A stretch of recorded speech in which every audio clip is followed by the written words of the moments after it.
रामराम शेतकरी बांधवांनो, मी राजू देशमुख बामणीकर। आम्ही गेल्या जून महिन्यामध्ये कृषी विद्यापीठ परभणी येथून आंब्याचे रोपे आणले होते। हे रोपे केशर या जातीचे आहेत।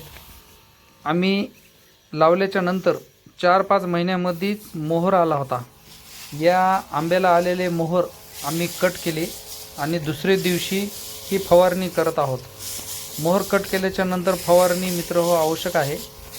या फवारणीमध्ये आम्ही 22-3 बुरशीनाशक आणि कीटकनाशक असे 2 औषधी टाकून आम्ही ही पूर्ण आमच्या बागेला फवारणी केली आहे।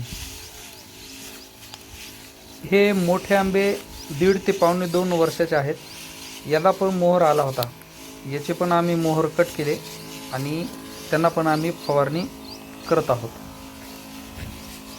अशा नवनवीन शेतीविषयी माहितीसाठी आमच्या चॅनल सबस्क्राईब करा, लाईक करा। धन्यवाद।